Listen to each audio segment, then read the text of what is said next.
that one interaction, that one not thinking clearly, changed my life. I set my drink down and I went to to go get the drink. I came back and I handed him the bottle and I said, "Happy birthday." As I was handing him the bottle, Chance Stewart, he grabbed the bottle and he turned towards the crowd. And he went to waving the bottle and said, "We popping bottles in the DJ booth." And I take my drink. The moment I take my drink, I knew I could taste the bitterness. I knew I fucked up. And I was sitting there and I started feeling funny. I turned in my chair to the girl that was behind me. She was Vietnamese and white. I turned to her. She was also in the DJ booth. And I said, "Help me. Get me out of here. They got me. They slipped something in my drink." The girl looked at me dead in my face and snatched away from me. And turned back and started talking to the guy. Air It Out Podcast, the hottest podcast in Louisiana. Y'all tap. Air it out, man. Y'all gotta get me on the podcast. Air It Out Podcast, Shreveport, Louisiana. Hey, man. Air It Out Podcast, check it out, my nigga. Oh, yeah, check it out. Fuck with him. Fuck with me. Yo, what's up? This is your main man, Slink Johnson, tapping in with you one time for the one time. And right now, you watching the Air It Out Podcast, man.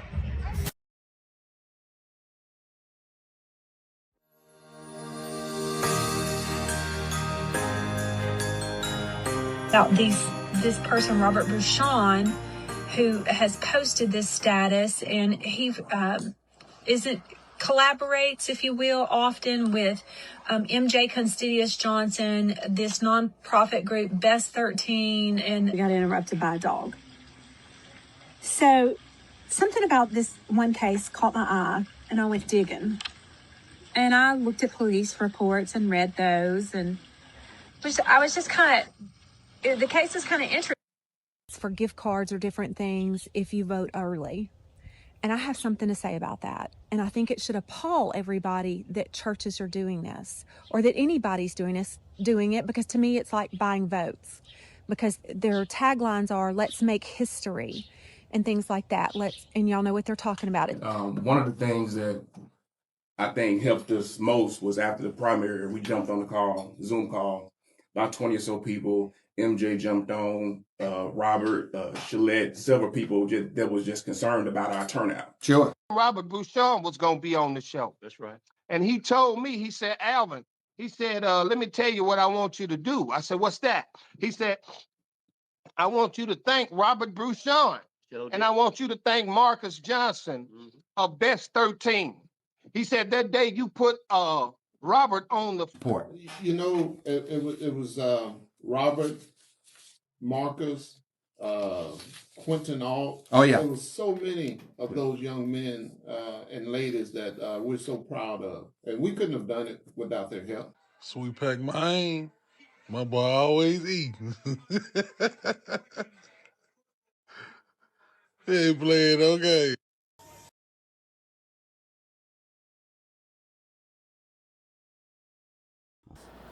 Okay, before we begin, I want to set the tone for this conversation. This is not an interrogation. This is not a courtroom. This is not about rushing, proving, or pressuring. This is a space built on choice, control, and care. Trauma affects memory, the body, the nervous system.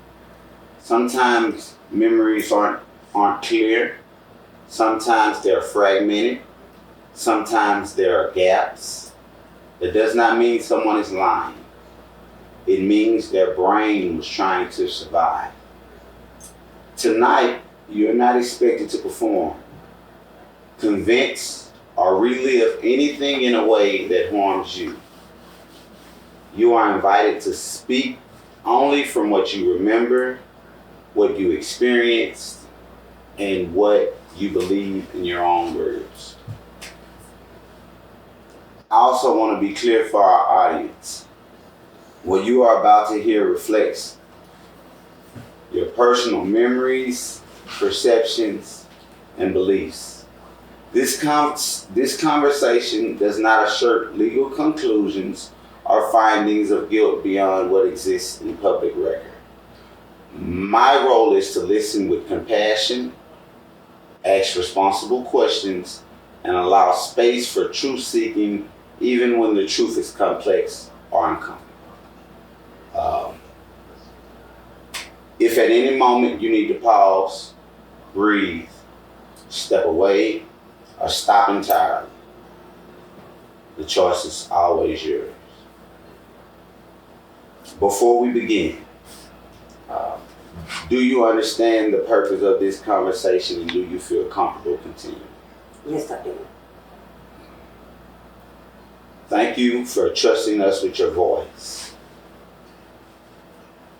Before we start, I know it takes a lot of courage to do something like this, and I know it's probably been weighing heavy on you for a while. So I just want to give you a hug of endearment before we begin for being so strong.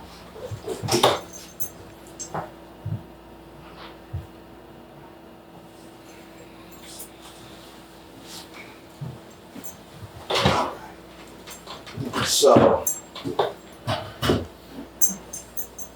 before this night ever happened, who were you as a person? I was fearless, living my best life early. You know, the wild days when you're just having fun and, you know, you're trying to find out who you are and, you know, you always think that, you know, you're a superwoman, you know, and just, I was fearless. Like, I wasn't scared of anything. And I thought I was untouchable. But I was a mother, and I was a sister, and I was a daughter, and I was loved. Where did you grow up, and what was your childhood like? I was born in Monroe, and I grew up in Shreveport, in and out of foster care, and I grew up in City Grove, Shreveport. How would the people closest to you have described you back then?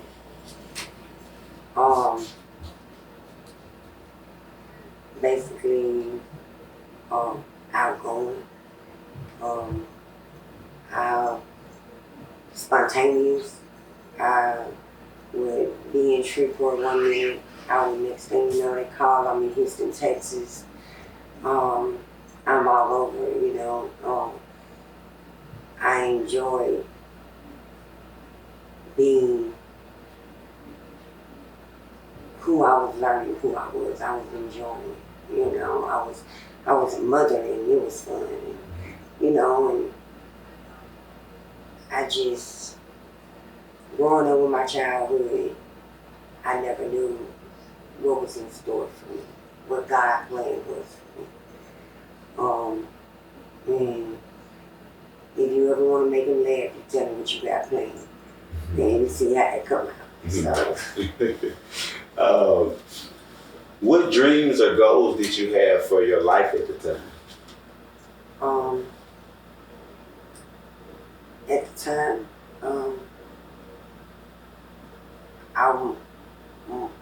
I danced. I'm gonna be honest, I danced. I grew up with a rough life. I had to learn how to take care of myself. And you know, growing up in City Grove at a young age, they teach you how to survive, and they teach you the rules of surviving and how it goes. And I still to this day live my life by a lot of those rules and loyalty. that it was taught to me, and but I wanted to be a headline. I wanted to be a Holly Berry, you know.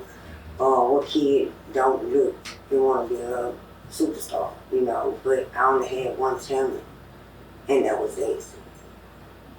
And that's what I started doing.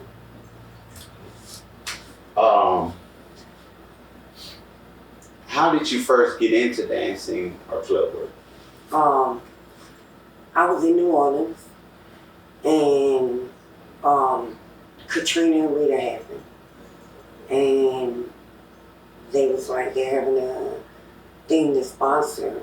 They needed women to dance to sponsor, to give to the surviving mothers, to help them get their kids stuff all over because they lost everything.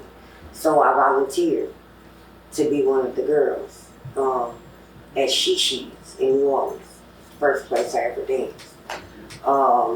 And I made a lot of money for them that night. And I was like, Lord, like, that could change my life back home. Right. So, you know, that's how I got into doing it. And there was, dancing was actually just strictly dancing. And it was just selling a fantasy. And it was glamorous at the time. It was everything that every little girl think that they want, you know, all eyes on them. They're the star at the moment, you know, until they walk off the stage. So I enjoy entertainment. What did that work represent for you, financially, emotionally, or personally? At first, I did it to help other women that didn't have, because it was just a sponsorship at first. First time I danced, I didn't bring anything home. We danced, we made our money, and we turned it over to the club to give to the women to go to Target to buy clothes. And the women were so grateful to where I loved the way that felt, you know. So I wanted to be able to do that for my family, you know, be able to come home and, you know, buy my brother's first pair of Jordans, you know. We didn't grow up happy, you know, to be able to pay my mom a light bill because she on Social Security and can't work, you know. Being a girl from Bel Air Projects, we didn't have very many options. Growing up, it was either, if you was pretty, you either got white or you danced if you wanted your independence. So dope, I became a set girl, and I didn't want to be in it. I rather dance than been independent, and come with the fast life, come drugs, comes with it, and a lot of people don't know. A lot of young women that's out there thinking it's glamorous. Yeah, but drugs comes with it, and you have to be completely strong. You're not ready or mentally prepared for the people that has been out there exceedingly years older than you. You're mentally, your mind's still at a baby. And I'm from Shreveport, Louisiana. When I went to New Orleans from Texas, they're years ahead of us. So it was like a speedball. My life really, literally went before my eyes. You know, I was living the best life. I went from getting off a bus in Houston with nowhere to go, no house, to the next day. I'm in the elevator with, you know, J-Dog and Zero, and we drinking champagne on top of a building. You know, and I'm like, I didn't have nowhere to go yesterday. So that was exciting to me. Like, I never knew what my life could be. You know, and they lived in a condo, and it was nice. You know, and I just wanted that luxury life. And I felt like I could feel like living in projects ain't me. You know, this is me. Like, this is what I want. But now I'm not willing to pay the price to live for that luxury. What boundaries did you set for yourself in that environment? In that environment, basically, we had a rule. You gotta stand for something. If you don't, you'll fall for anything. You never take drugs from nobody you don't know. Set your drink down. Don't never go back to it. Always get your own drink. That's what messed me up. That one mistake, when you feeling so comfortable with somebody, I set my drink down. And it changed my life. But, like I said, if you meet a girl or you meet somebody and you know them and you see they got an old man, they out limits. Period, point blank, no matter under no circumstances. If they come you on the side, you gotta confront. 9 times out of 10, the girl will blame you. She's gonna say it was your fault, something you did. That's natural as a woman's instinct. But just know you did the right thing, and if they get mad at you, part ways, it's worth it. You know, but always stick to your guns, and that was my gun. What misconceptions do people have about dancers that you wish they understood? That they hoes, that they doing this just for clout and, certain things. A lot of people getting a lot of body work done and stuff, and to meet the idea of society so they can make more money. They're not getting this done just so, my husband will be pleased. They're getting it done so, I want to make $5,000, I want to make $14,000 a night, And the perception of dancers is that they don't respect you or your dream. They don't see why you're doing it. They don't know that you're going home feeding kids. They don't know that you're paying bills, and that you actually provided for your family and probably your cousins, your siblings, your best friend. They don't see that part. They only see you in the club shaking your ass. And they don't see that all that money that you're making, by the time you're done paying your bills, buying your kids shoes, helping your best friend grandma, that you really probably got about $25 to your name, and you're still out there catching a bus. On a typical night back then, what did safety look like for you? My rod. I carried at the time, and my brother, he also secured my clubs when I danced. But most of the time, I was the security for the women. I would set the shows up. I would drive around and get them. We would go in. You know what I'm saying? I would do conference. I would, talk to the main person, get all the show-up fee, make sure you're on the back, make sure the girls got all the show-up fee, set the rules for everybody when they come out. This is how it's going to go. No groping anything out of the way. We couldn't show, because that's what you get your show-up fee for, So, just basically being firm with them and demanding your respect when you walk in the room. And when you're talking to them, y'all are having an adult conversation with each other. You're understanding these are the rules. We're here to, entertain.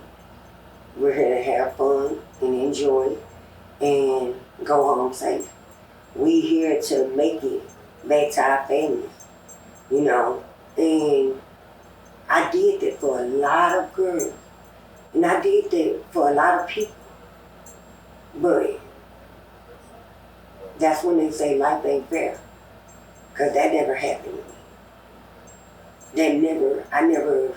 You might not get back in this world where you put out.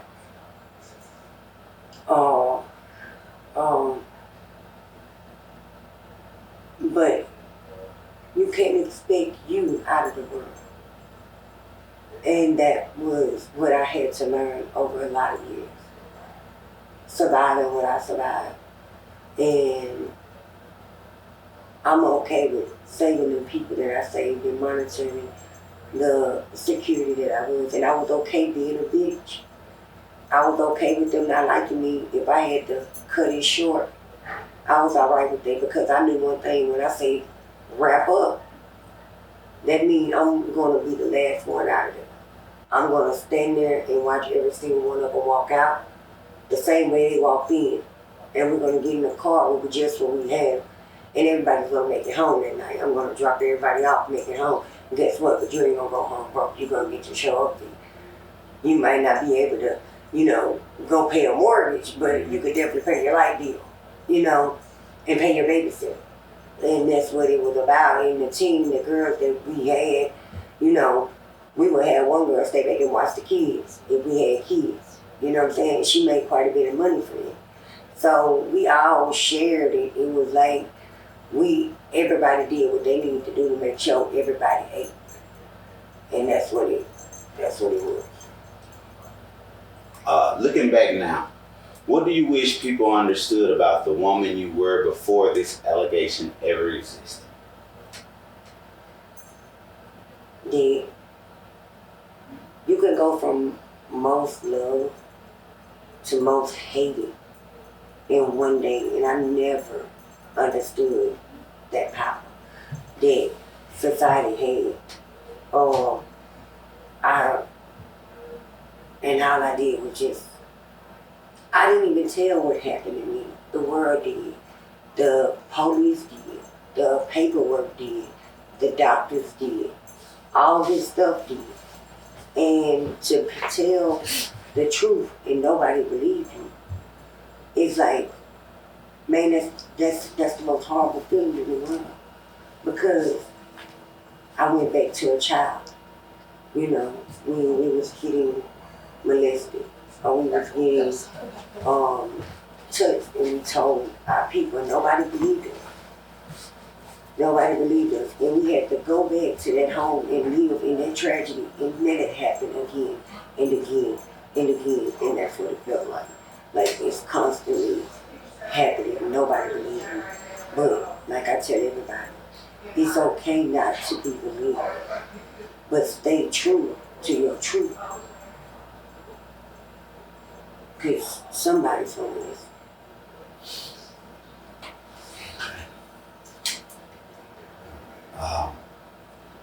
Let's go to that night. As you remember it, how did that night begin? I'll never forget it. I had came to my mama's house in the projects. My sister even lived in the projects as well.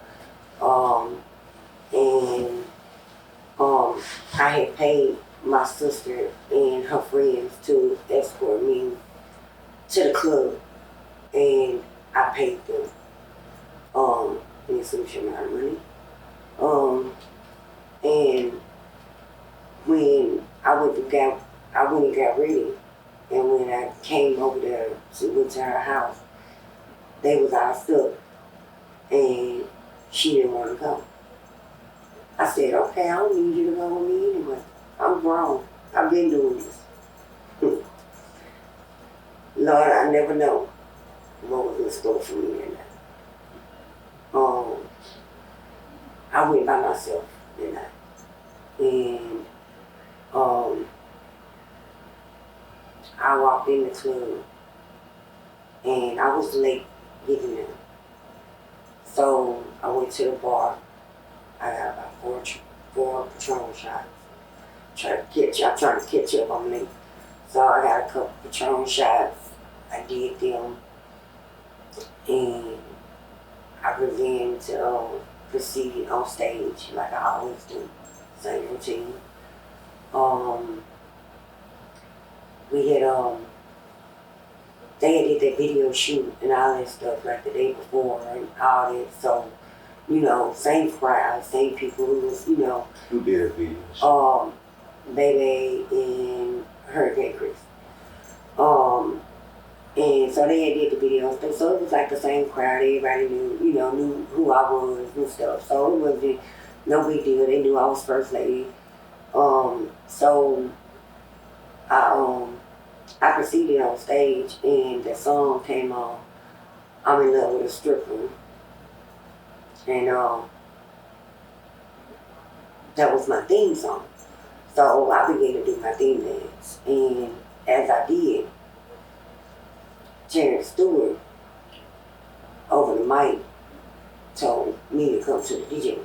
First lady, can you come to the DJ booth? So I waited. Once I got done, I picked my money because they was throwing money in the club on there. So I picked my money up and I proceeded to the DJ booth. And he was like, I want you to meet somebody. Never forget. And I was like, okay. So he said, go around. I just jumped right over the thing because, I was good at English. I just jumped right over. And I was like, oh, what's up? And he said, man, I want to introduce you to somebody.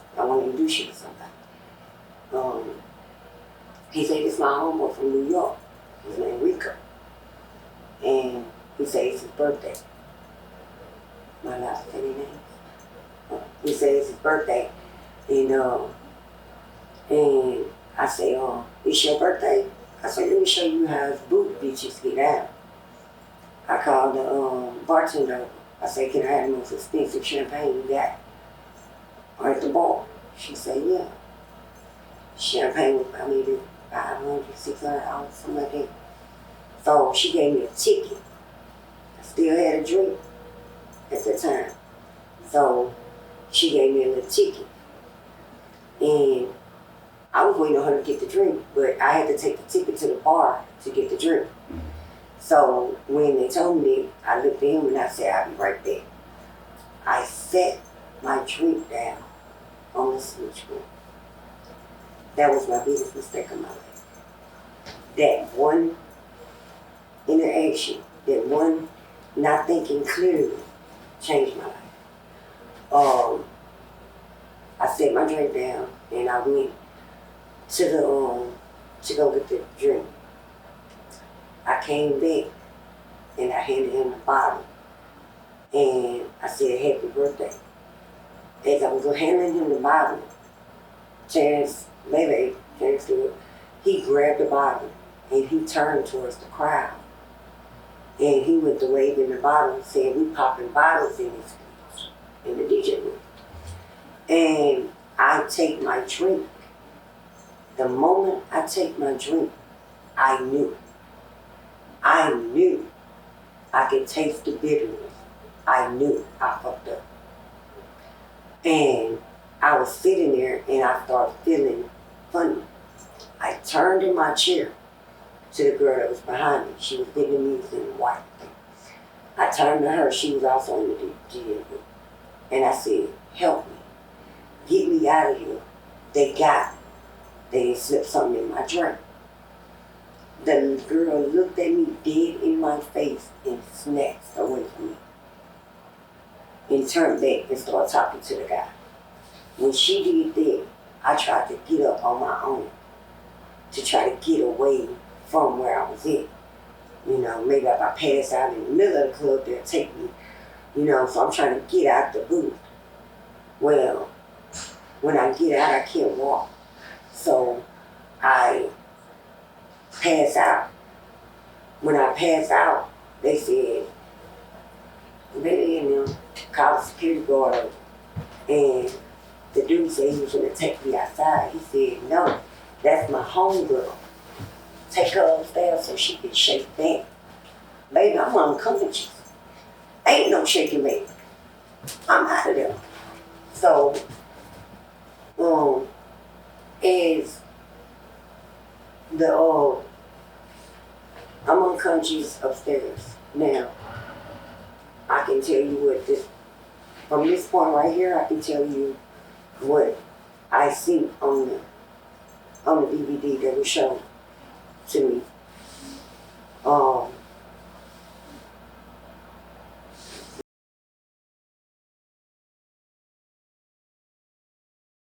Yeah, tap in.